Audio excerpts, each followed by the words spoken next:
नमस्ते दोस्तों, आज हम पढ़ेंगे पास्ट टेंस। पास्ट टेंस के अंतर्गत हम सबसे पहले अध्ययन करेंगे पास्ट इंडेफिनिट टेंस का, या यूं कहें सिंपल पास्ट टेंस का। तो देखिए विद्यार्थी, पास्ट इंडेफिनिट टेंस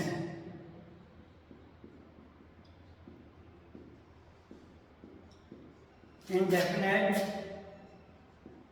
टेंस और सिंपल पास्ट टेंस और सिंपल पास्ट टेंस। ठीक है। पास्ट टेंस के अंतर्गत हम उन कार्यों को वर्णित करते हैं जो पूर्व में घटित हो चुके हैं, अर्थात ऐसी घटनाएं जो वर्तमान समय से पूर्व घटित हो गई है, उनका वर्णन हम वर्तमान में कर रहे हैं, किसी को बता रहे हैं। तो इस प्रकार की घटनाओं का हम पास्ट टेंस की घटनाएं कहते हैं। तो इसमें पहला मेरा पार्ट है पास्ट इंडेफिनिट टेंस या सिंपल पास्ट टेंस। तो सबसे पहले इसकी जो पहचान है यह है क्रिया के अंत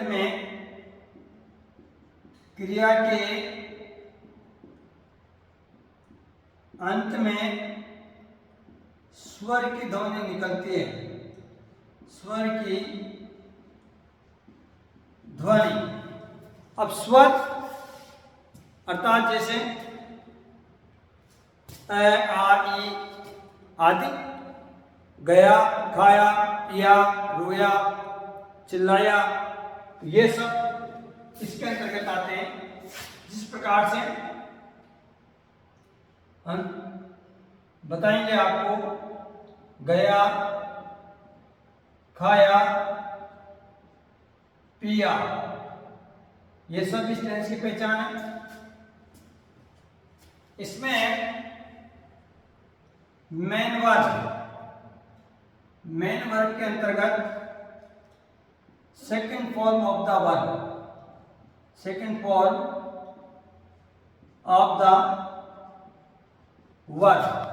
की सेकंड फॉर्म का प्रयोग किया जाता है। जैसे रन,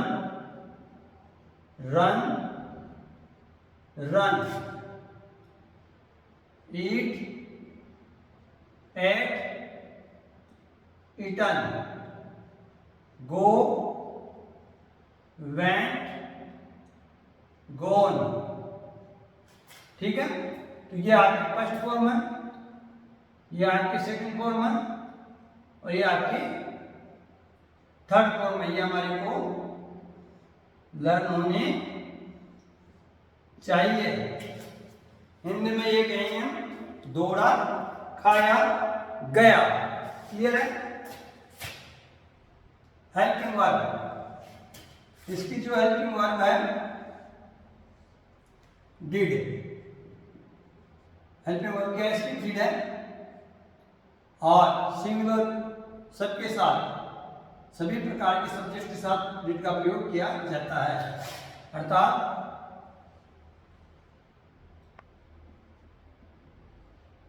सिंगुलर एंड प्लूरल के साथ हम डिड का प्रयोग करते हैं।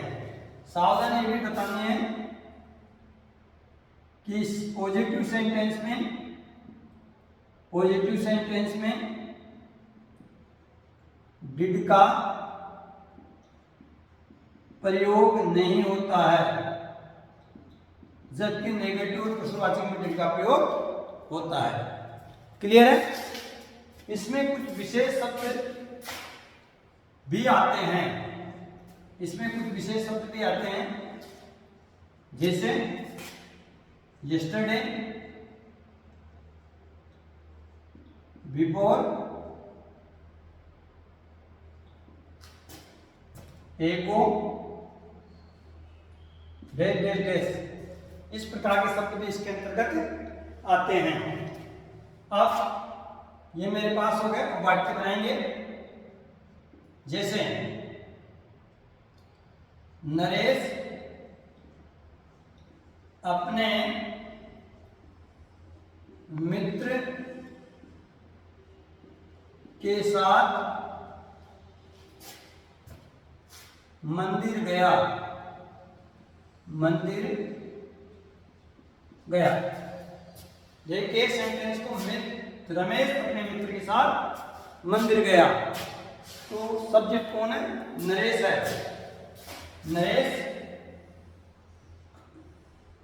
नरेश सब्जेक्ट। जब भी सेंटेंस का फॉर्मेशन होता है तो सब्जेक्ट का प्लेस पहले होता है। ये सब्जेक्ट क्या वर्क कर रहा है? ये सब्जेक्ट वर्क कर रहा है जाने का। Naresh went to temple. went to temple किसके साथ? with his friend, with his friend। Clear है? नरेश गया, Naresh went to temple, temple के साथ जाके जुड़ रहा है, went to का प्रयोग हुआ। with his friend, अपने मित्र के साथ। उसने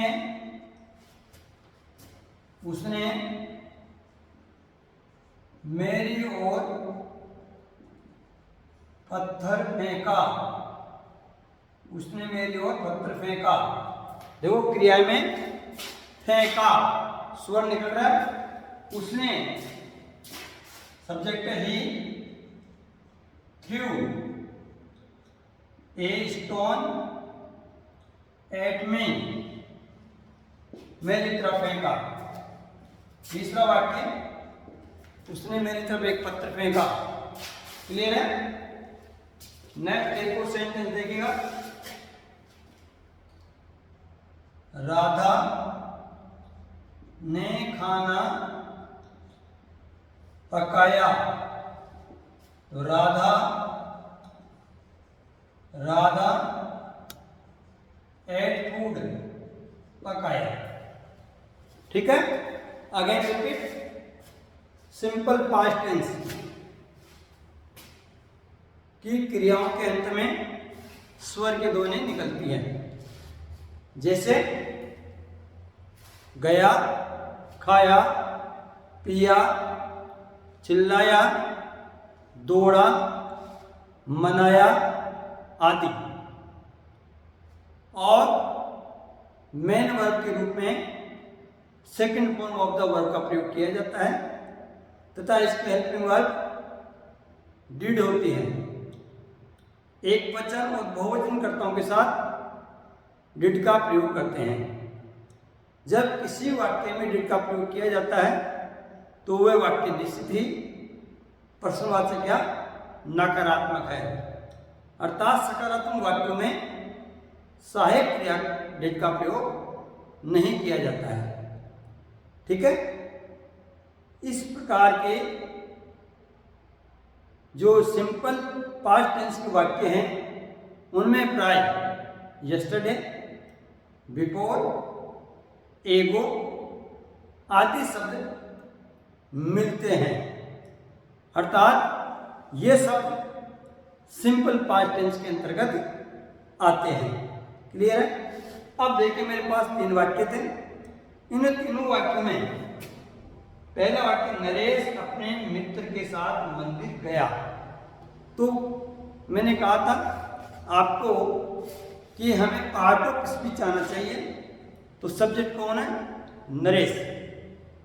वर्ब क्या है? गया। और मंदिर क्या है? एक प्लेस है, यह भी आपकी नाउन है। के साथ ये प्रीपोजिशन है, किसी व्यक्ति के साथ जुड़ रहे हो तो के साथ, विद। अपने मित्र, ये प्रोनाउन है। हिज फ्रेंड, ये प्रोनाउन। अब कौन सा प्रोनाउन है? अधिकार सूचक प्रोनाउन है, जिसे हम बोलते हैं पोसेसिव प्रोनाउन। अधिकार सूचक प्रोनाउन है क्योंकि हिज के बाद में क्या आ रही है? नाउन आ रही है। हिज फ्रेंड अधिकार सूचक प्रोनाउन। ऐसे उसने मेरी ओर पत्थर फेंका। उसने सब्जेक्ट है, लेकिन प्रोनाउन के रूप में सब्जेक्ट बैठा हुआ है। फेंकना एक क्रिया है, वर्ब है। पत्थर वस्तु का नाम है, इसका एक नाउन है। मेरी ओर ऑब्जेक्ट है। ये क्या है? रिलेटिव प्रोनाउन, व्यक्तिवाचक सर्वनाम। मेरी और ऑब्जेक्टिव प्रोनाउन है। पत्थर नाउन है और एट संकेत के संदर्भ में। At is a preposition. Radha ने खाना पकाया। राधा इज ए नाउन, पकाना इज ए वर्ब, ईट। और food is a noun, collective noun, समूहवाचक संज्ञा है। अब यदि इनको हम नेगेटिव बनाते हैं, नरेश अपने मित्र के साथ मंदिर नहीं गया। Naresh did not go to temple with his friend, क्रिया विपरीत फॉर्म आ जाएगी। उसने मेरी ओर पत्थर नहीं फेंका। He did not throw a stone at me. Clear? Radha ने खाना नहीं पकाया। Radha did not cooked, sorry, खाना खाया। राधा ने खाना खाया। खाया है, खाया। राधा डिड नॉट एट है तो ईट फूड। क्लियर है? इसी प्रकार से इनको इंटरोगेटिव बनाएंगे तो हेल्पिंग वर्ब आगे आ जाएगी। जैसे did Naresh go to temple with his friend, प्रश्नवाचक चिन्ह। Did he throw a stone at me. Did Radha eat food. Clear है? ये 3 प्रकार के वाक्य हमारे को बनाना आना चाहिए। अब इसी के साथ अपन पढ़ेंगे present continuous tense, present progressive tense, sorry past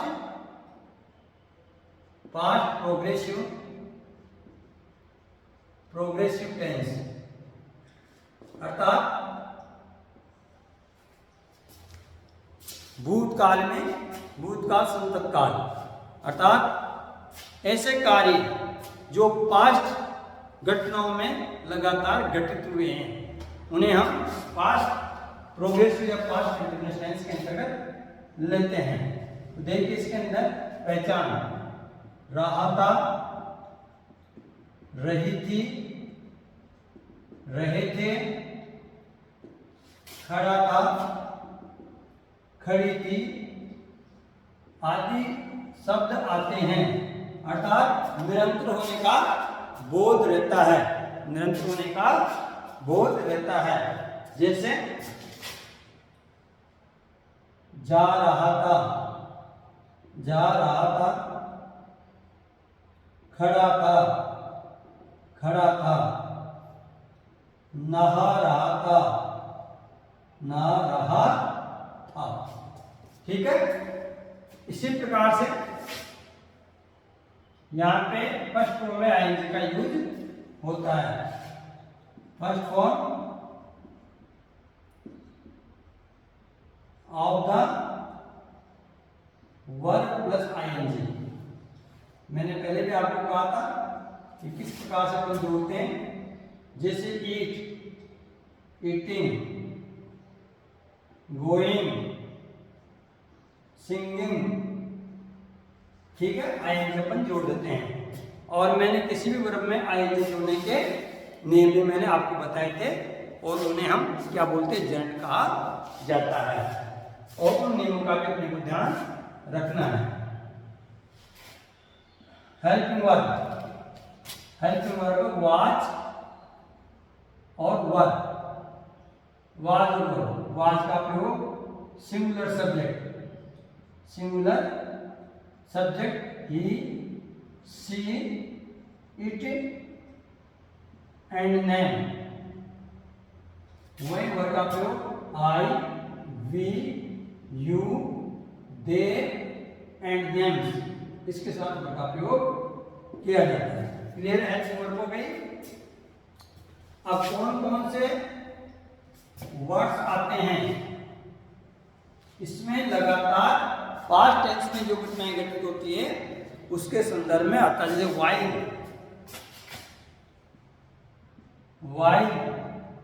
van आदि शब्द इसके अंतर्गत आते हैं। क्लियर है। अब जैसे इन्हीं वाक्यों में पास्ट कंटिन्यूअस टेंस या पास्ट प्रोग्रेसिव टेंस के अंतर्गत लेता हूं तो मैं लिखूंगा नरेश अपने मित्र के साथ मंदिर जा रहा था। कंटिन्यूस हो रहा वर्ड तो सब्जेक्ट कौन है?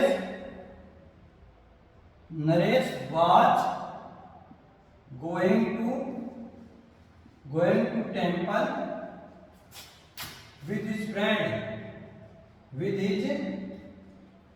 friend रमेश अपने मित्र के साथ मंदिर जा रहा था। सेकंड, उसने वह मेरी ओर पत्थर फेंक रहा है, वह मेरी ओर पत्थर फेंक रहा है। So he was throwing a stone at me, मेरे ओर पत्थर फेंक रहा है। थर्ड, फेंक रहा था। राधा खाना खा रही थी। तो Radha was eating food, Radha खाना खा रही थी। क्लियर है। ये पास्ट प्रोग्रेसिव या पास्ट कंटिन्यूअस टेंस के अंतर्गत आते हैं। तो देखें, नरेश अपने मित्र के साथ मंदिर जा रहा था। Naresh was going to temple with his friend, वह मेरी ओर पत्थर फेंक रहा था। He was throwing a stone at me, Radha खाना खा रही थी। Radha was eating food, Radha खाना खा रही थी। इस प्रकार से हमने पास्ट सिंपल पास्ट और पास्ट प्रोग्रेसिव टेंस के संदर्भ में पढ़ा है। तो देखिए, इसी को हम प्रश्नवाचक में भी कन्वर्ट कर सकते हैं। क्या नरेश अपने मित्र के साथ मंदिर जा रहा था? Was Naresh going to temple with his friend? Was he throwing a stone at me? Was Radha eating food? Clear है। इस प्रकार के शब्दों का अपन सहायक क्रियाओं को आगे ला करके प्रश्नवाचक वाक्य बना सकते हैं तथा सहायक क्रियाओं के बाद नोट का प्रयोग करके हम क्या बना सकते हैं? नेगेटिव सेंटेंस बना सकते हैं। Naresh was not going to temple with his friend, Naresh अपने मित्र के साथ मंदिर नहीं जा रहा था। वह मेरी ओर पत्थर नहीं फेंक रहा था। He was not throwing a stone at me, Radha खाना नहीं खा रही थी।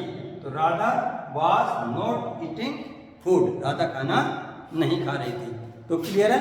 सिंपल पास्ट टेंस और पास्ट अपना हो गया प्रोग्रेसिव टेंस। ठीक है। अब अपन नेक्स्ट अगला देखते हैं past perfect tense.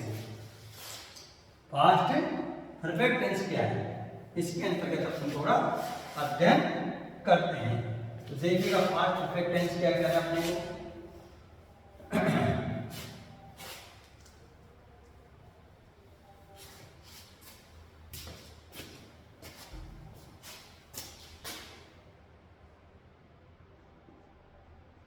Past perfect tense. Past perfect tense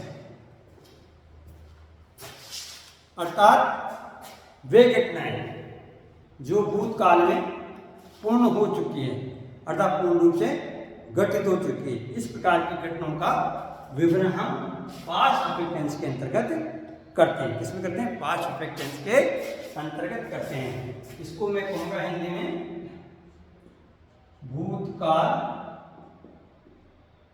निश्चित भूतकाल, निश्चित या पूर्ण भूतकाल बोलते हैं अपन इसको, पूर्ण भूतकाल। अर्थात इस प्रकार की घटनाएं जो कंप्लीट घटित हो चुके उसे हम पास्ट परफेक्ट टेंस के अंतर्गत लेते हैं। देखिए इसकी जो पहचान है, क्रिया के अंत में क्या था? या था, ये थी, ये थे, चुका था, चुकी थी, चुके थे आदि शब्द इसमें आते हैं। इसके अंत में क्रिया के अंत में, जैसे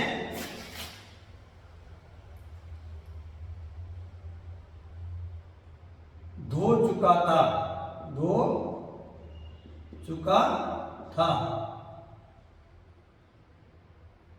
जा चुका था,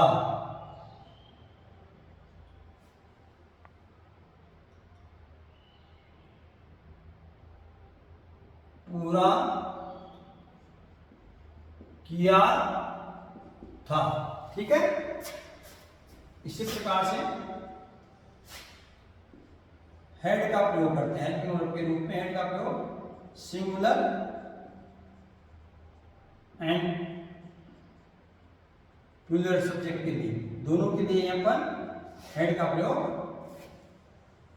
करते हैं। मेन वर्ब क्या? Third form of the verb. Main verb अपने पास third form of the verb. अर्थात जैसे रिटर्न, रिटर्न्ड एंड रिटर्न। ठीक है, ऐसे play, played, played, finish, finished, finished. ठीक है, तो ये थर्ड फॉर्म कहलाती है। ये सब क्या आपके थर्ड फॉर्म। क्लियर है? तो आपके पास पहचान आ गई, हेल्पिंग वर्ब आ गई एच बी। हेल्पिंग वर्ब का मतलब एच बी, ये पहचान और ये एम बी। क्लियर है? तीन के। और इसमें किस प्रकार के का वाक्य आते हैं? किस प्रकार के वाक्य आते हैं? तो इसमें मुख्यतः जो वाक्य आते हैं वो बिफोर और after, before and after. Clear? ये इस प्रकार के वाक्य इसके अंतर्गत आते हैं। ठीक है, अब देखिएगा अपना वाक्य बनाते हैं। पहला वाक्य,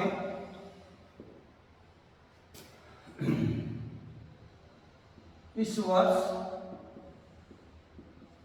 वर्ष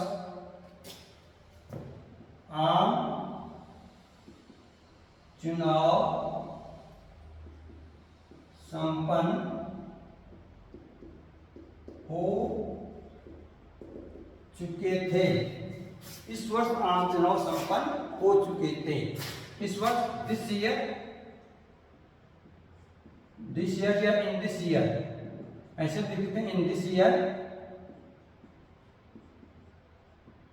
इन दिस ईयर, इस वर्ष जनरल इलेक्शन है फिनिश्ड, समाप्त हो चुके थे। ठीक है, जनरल इलेक्शन कंप्लीट हो चुके थे या समाप्त हो चुके थे। Second,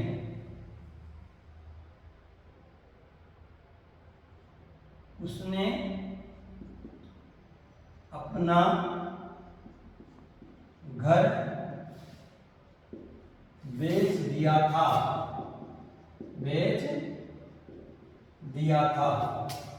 he had sold his house, उसने अपना घर बेच दिया था। थर्ड, फसलें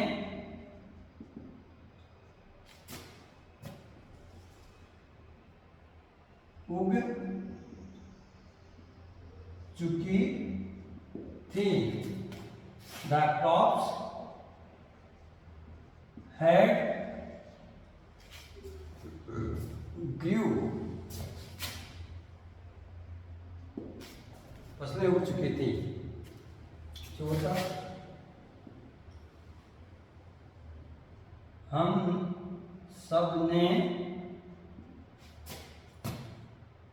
सबने खाना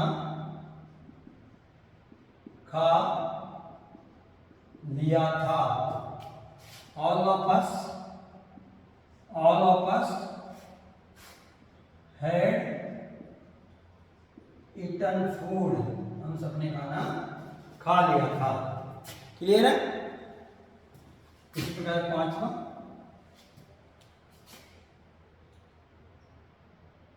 वे गांव जा चुके थे। ठीक है, तो they had gone to village. ठीक है, ये 5 वाक्य हो गए। इसी प्रकार से आप इनका नेगेटिव सेंटेंस भी बना सकते हैं। जैसे इस वर्ष आम चुनाव संपन्न नहीं हो चुके थे। In this year the general election had not finished, उसने अपना घर नहीं बेचा था। तो he had not sold his house, फसलें नहीं उग चुकी थी। The crops had not grew, हम सबने खाना नहीं खाया था। All of us had not eaten food, वे गांव नहीं जा चुके थे या वे गांव नहीं गए थे। They had not gone to village. ऐसे हेड का प्रयोग आप आगे की तरफ कर दो तो आपके कौन सा वाक्य बन जाएगा? प्रश्नवाचक वाक्य बन जाएगा। क्लियर है? इसी प्रकार से हम पास्ट परफेक्ट कंटीन्यूअस टेंस भी पढ़ते हैं। पास्ट परफेक्ट कंटीन्यूअस टेंस अर्थात ऐसे कार्य जो किसी एक निश्चित समय के दौरान हो रहे हैं और पास्ट टेंस हो रहे हैं। जैसे मैं 10 वर्ष से पढ़ा रहा था, तो I had been teaching for 10 years, मैं 10 वर्ष से पढ़ा रहा था। हम जन्म से यहाँ रह रहे थे। We had been living here since the time of birth, जन्म से, टाइम ऑफ बर्थ, हम जन्म से यहाँ रह रहे थे। वे 10 घंटे से खेल रहे थे। They had been playing for 10 hours, 10 घंटे से खेल रहे थे। मैं 20 वर्ष से विद्यालय चला रहा था। आई हैड बीन